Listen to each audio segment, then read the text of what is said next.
Hello. Hi. Hello, peoples. Sean Geek. Seanorama podcast, on the road, whatever you want to call this thing. Hope you guys are all doing awesome. This is my last day of work before Christmas. And I am a happy camper. I am. Yeah, just making sure this is recording. So, what do I want to talk about today? Well, it's Christmas. It's that time of year. It is the time of year when political correctness rears its ugly head. And we're not allowed to say Merry Christmas to people. That's right. But, I have to say Christmas means something a little bit different to me. Well, maybe not that different in the end. But Christmas to me means time of giving, time of love, time of family, friends, drinking eggnog, playing board games, playing D&D. That's all those fun things. You know? The real important things, the things that matter. So what do you say to that, people? What do you say to that? So, what am I looking for this holiday season? A lot of stuff. It's my last day of work just before Christmas, so I got a couple of days off. I guess I'll let the cat out of the bag here. And the rest of the guys in my band can mock me all they like. But I'm going for my first ink this week. That's right. No longer will be the virgin to ink. The pristine canvas that is my body is now going to get corrupted by a tattoo. What's a tattoo going to look like? Well, I'm going to keep that up as a surprise. And I'll be posting pictures on my Instagram account, my Twitter, my Facebook, all those places you know where to find me. Likely use it as the... well, whatever. You'll see it once it's done. Pretty excited to get this done. This is something my wife and I, the lovely lady that she is, have decided to go do this together. Kind of like a date in a way. We're going to go get it done at the same time. She's getting hers, I'm getting mine. Kind of excited for it. Think it's kind of cool. And I think it's going to be pretty awesome. So what else have we got going on? Well, I'm excited about that tomorrow for one reason. We actually have my mom looking after the kids tomorrow, which means that we can go in the morning, we can lollygag, we can make our way to the tattoo place, we can get our tattoos done, hang out together, spend some time together and talk. Lately, it has been crazy. Very, very crazy. Why, do you ask? Well, my wife is a hairstylist. She runs her own salon, Silver Moon Salon. My wife is incredibly good at what she does. I can't rave about like the things, what she creates are works of art. Every single person that comes in and gets their hair done, every single person leaves with a work of art on the top of their head. It's beautiful what my wife is able to put together, and I honestly, I look on what I do for a living, and then I look on what she does for a living, and I can't hold a candle to this lady. She is killing it. She is an artist, an artiste, a business person, and I don't know, she's the love of my life. So, a shout out to Silver Moon Salon, the salon that my wife runs. Go check out her page. I'll put the link in the bottom here. It's silvermoonsalon.ca. You can see some of her work. You can see the amazing, amazing stuff she does. Yeah, I'm smitten with this woman. She's just amazing. So check her out. I think I've gushed enough there. I've probably embarrassed the hell out of her, which is awesome. What else am I looking forward to? Well, I'm going to have some time with the kids, my wife. So what I was trying to say is my lovely wife has been working non-stop for, I don't know if it's 18 days or whatever the heck it is, but busy season for her. We've been sneaking in a couple hours here and there together. That's about the best we can do. She works evenings and I work days. So I'm really looking forward just to having time with her and then having time with the kids, the four of us. It's usually me with the kids or it's her with the kids in December because she's so busy.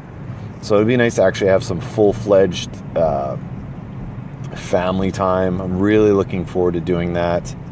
If we do nothing more than that, I will be content. I'm hoping to squeeze some board games in. We just picked up Carcassonne.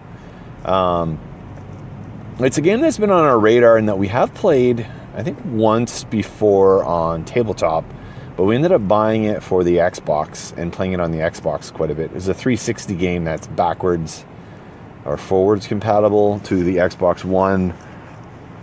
And we've been playing that actually quite a bit. It's actually really fun. But now that we actually have the tabletop version,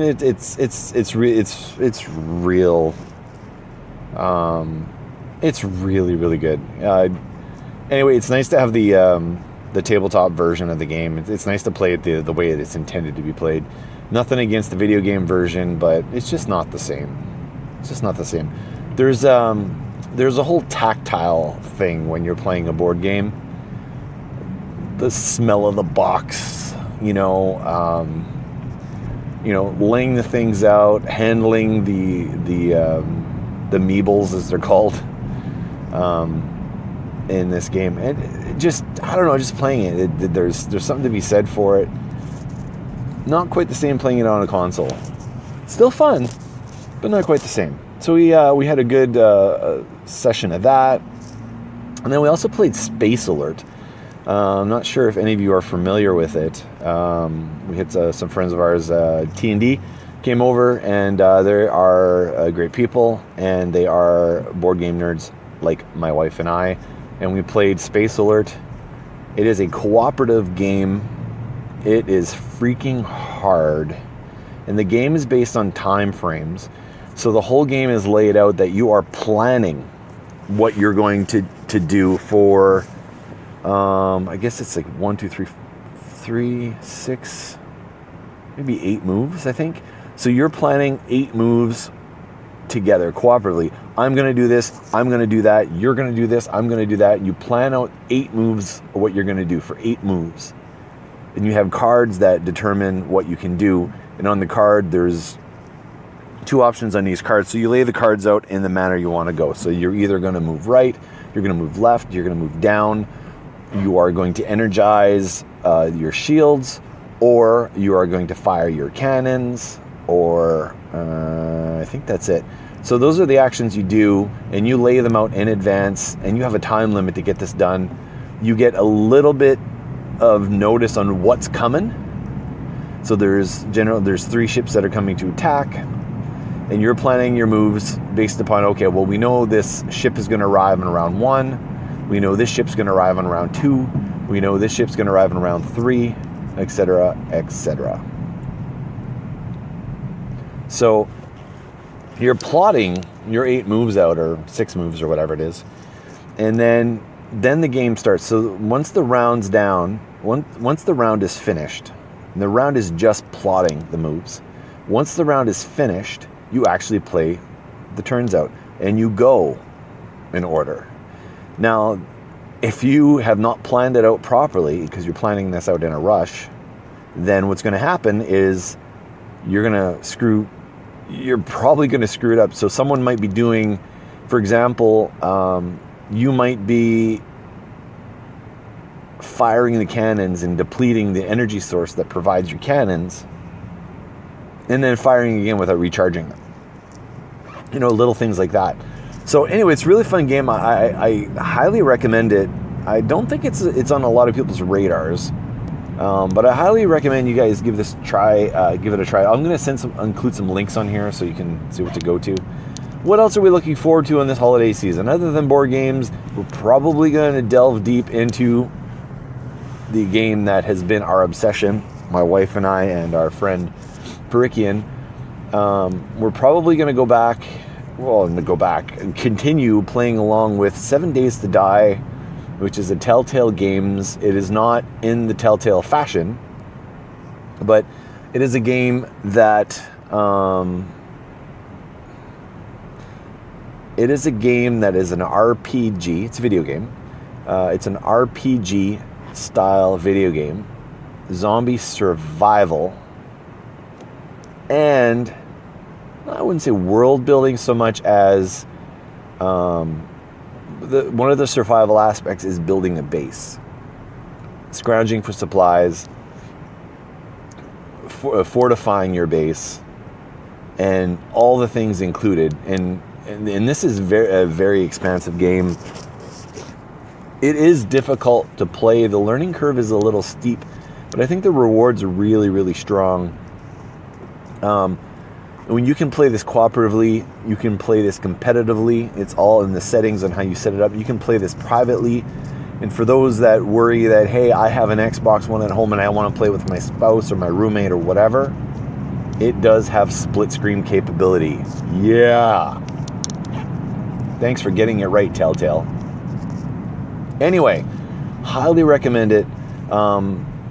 My wife and Perikian and I, we have this tendency to work really well together. We all take on certain roles. So because there's so many different ways to play the game in terms of how you build your character and what you're doing, our strategy is one of us is the brute. He's the person that goes out and squashes the zombies, and it's not an easy feat. The attack patterns of the zombies are fairly random, like not random, but if they swing and you're within range, they hit you and you take damage. If they hit you enough times and you're not wearing enough armor, you're infected.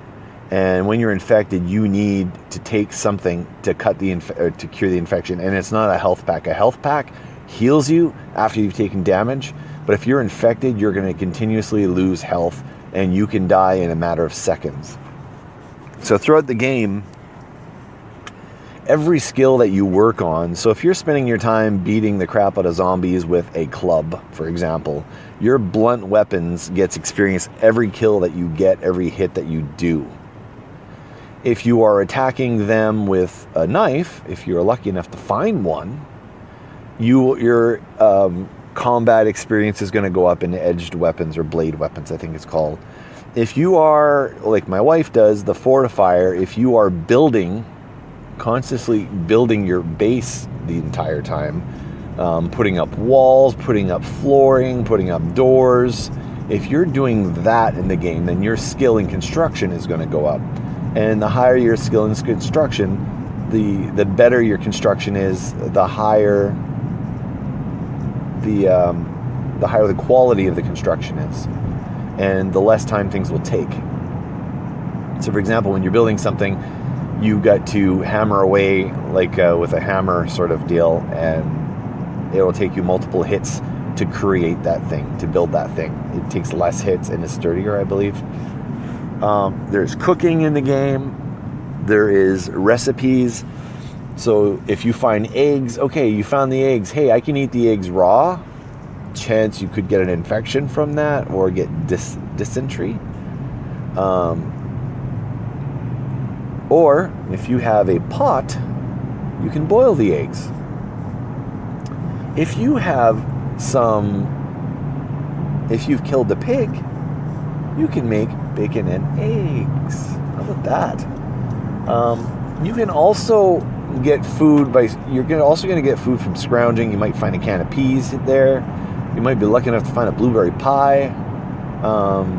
You're basically scrounging, and whatever you can do, you can combine a lot of the things in multiple combinations with recipes. Certain recipes are pretty straightforward. Bacon and eggs, yeah, that's pretty easy to make. You need eggs, you need bacon, you need something to cook them on. Okay, that's pretty straightforward. That's pretty easy. Other things are a little more complicated. I want to make leather boots. Well, how do you make leather boots? Well, you're going to need leather. Okay, obviously that makes sense. You're also going to need, I believe, string or something like that. So there's multiple components you can buy. You literally start the game, if you start with the standard default setting, you start the game in your underwear out in the wild with nothing to your name. You have your fists. So you would literally start the game and start pounding the grass and basically cultivating grass and taking all the grass. And if you can work all that grass together, you can probably make yourself a bedroll. You can probably make yourself some plant shoes or plant pants. So you can literally do all these things and build what you need. You can punch the zombies in the face.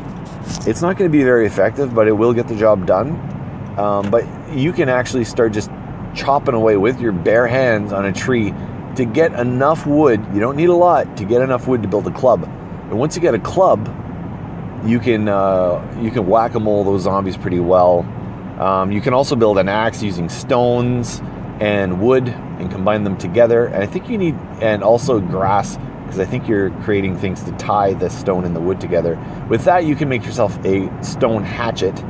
And the stone hatchet allows you to chop down trees and chop down various things that you can, by chopping things down, you're actually mining them for resources. So if you're taking your stone axe and hacking away at a shed that you see that has tin on the side of it, you can chop that down to get the scrap metal off of there that you can later use to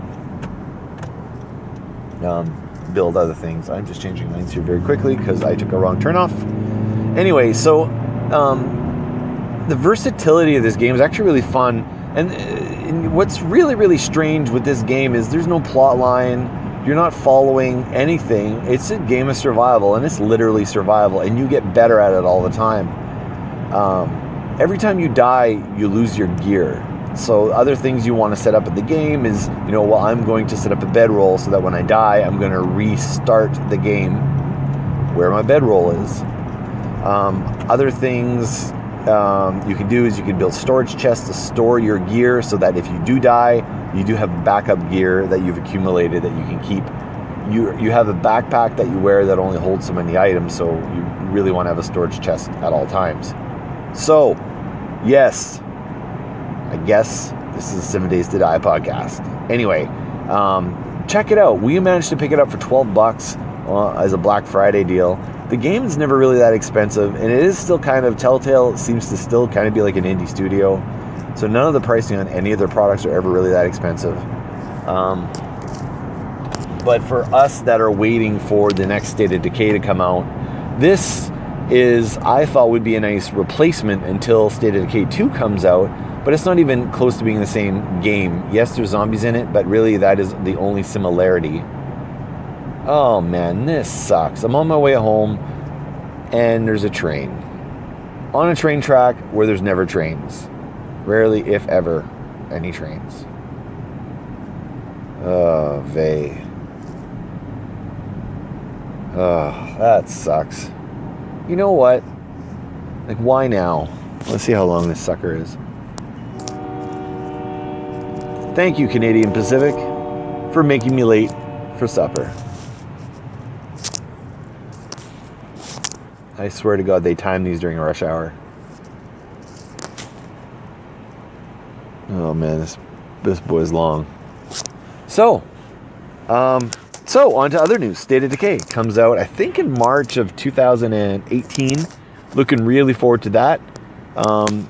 Red Dead Revolver 2, Red Dead Redemption, I should say, just came out. I'm looking to pick that up. I don't have any cash right now. I'm going to hold off until the price comes down, because Xbox games generally drop by at least 30 to 40% within the first few months. So I'm going to hold out. I don't need it right away. We're playing 7 Days to Die. What else is going on? Well, there's a little film called Star Wars that just came out. Really, really eager to see this. I want to know what's being done with the franchise. I really enjoyed the first new movie that came out, done by J.J. Abrams. I really, really liked Rogue One. I'm really happy with the direction that Disney has taken with the Lucas stuff, and I know the comparisons are out there, And some people are enjoying the new trilogy one movie in far better than the episodes 1, 2, and 3 that Lucas put out himself. I still like episodes 1, 2, and 3. Is there problems with it? Yeah, but there was also problems with 4, 5, and 6. But wearing rose-colored glasses and remembering the movies growing up and how much you love them, you overlook a lot of things. In terms of perfection, the new movies are good. They are hitting all the marks that need to be hit. The action, the going back to using less CGI, you can really tell in this movie. Yeah, is there a lot of CGI? Sure there is. But they're using a lot of practical effects, which really bring the movies to life to me. Really looking forward to that. Currently in the middle of listening to an episode of what the Marc Maron podcast. It's one of my faves. In fact, it is a recent addition to my list of podcasts, so I want to tag Marc Maron. Thanks for being so freaking hilarious and entertaining. Your podcast is one of the best, and it is to the point that I think I may just be listening to every episode, whether I know who your guest is or not. Like the principle behind your podcast, doing it in your garage, your man cave, where you got your guitars and where you play and noodle on the neck of your guitar. And I like the fact that it's a DIY type of podcast. Well done, sir. Kudos to you. Love it. Anyway, the episode with James Franco. James Franco is just crazy. Your interview with him is incredibly off the wall. Franco is nuts. You're nuts. The whole structure of that podcast is totally unstructured. It is freaking hilarious. I'm really enjoying it. And thanks to this, hey, you know what? Yeah, I think I will go check out The Disaster Artist with James Franco. Why the not? Let's just do it, man. Franco, you do some amazing work. You do some pretty effed up stuff. To be honest, I think I've enjoyed everything I've seen you in, even movies with dark and heady and crazy things to it, like Spring Breakers, which is really unsettling film. Yeah, so check it out. What the effers, what the whatnots. And check it out, man. Like, I swear, we're in the age of podcasts. Radio holds no bearing for me anymore. I am totally disconnected from news in the world and what's going on in the world, because I spend most of my time just listening to podcasts and listening to music. So, I think I'm going to tap out here. Merry Christmas to y'all. Hope you have a good one. I certainly am. I'm going to make the best of it. I'm going to go buy a bottle of the Kraken Rum. Kraken, if you want to sponsor this podcast, now's your opportunity. I've been touting the wares of the Kraken Rum for years on the Rum Powered Review, so I'm going to give a shout out to Shane O'Mac, the Shanester, Shane O'Mac. Whole wheat is all I got to say to you, buddy. Yeah, check out his channel, Reviews Action Figures. I have been on a bunch of those episodes, more than anyone else I would like to add. And am I going to ever appear on Rum Powered Reviews again? Oh, yeah. Oh, yeah. Maybe in the future I'm going to be adding some special guests for my own. If Shane O'Mac was in town, we'd be doing these together. We'd be doing these all the effing time, because those are the best episodes. So shout out to Shane O'Mac. Check out the Rum Powered Review channel. If you're looking for him on YouTube, you can find him at shane.welin. That's Welin. Look for him on YouTube. You will find him. If not, find him on Facebook, Rum Powered Reviews. Look for that page. Like it. Love it. And he teams up with the DioWarriors. The DioWarriors are huge supporters of that show. Check out all the shit that they do online. Those guys are freaking cool. Freaking cool. Awesome. And I want to finish off. I think I've talked about this before. I'm going to push it again. Why? Because I got time. I'm on my way home and the train is just finished. Yo. I want you to check out DioWarriors. Hopefully I pronounced that right. Anthony, I hope I pronounced that right. Brilliant songwriter. Completely left the center. Or is that right of center? I'm not really sure. Very eclectic. Very different. Very dangerous even. Check out his music. The guy is a pioneer. What he's doing is totally off the charts. Completely different than anything you're going to hear out there.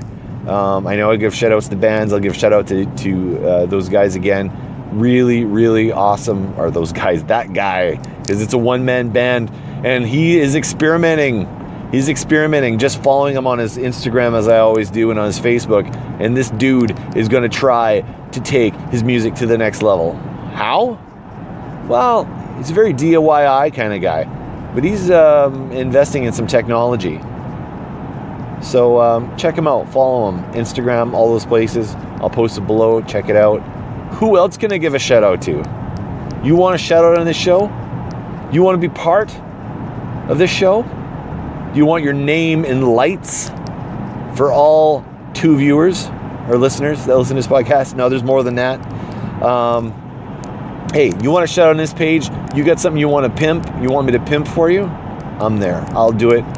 As long as it's not something that goes against my moral center, I have no problem promoting you on this show. You want to be on the show? You want to promote yourself and come on the show and do some promotion for whatever it is that you do, the thing that you do that makes you what you are? Done. We can do that too. Give me a shout out. You can reach me through the Podbean page. You can message me there. I do post this stuff on my Facebook. Please feel free to comment on my personal Facebook page, Sean McGinnity, on Facebook. You can find me there. You can see the links at the bottom, the links on my Podbean page. On my Twitter page, look for Sean Geek, at Sean Geek, the Twitter feed. That is, yes, Sean Geek, not Sea Geek, Sean Geek. Go for it. SeanGeek. Do it now. Send some love my way, and I will send some love your way. I'm just going to log off here if my phone will actually let me. Oh, what a damn thing. All right, I'm going to sign off here. Peace, love, and hugs. See you guys on the flip side. And remember, there's always a bigger fish. Where'd that come from? You know it. Rum Power Reviews. See you guys later.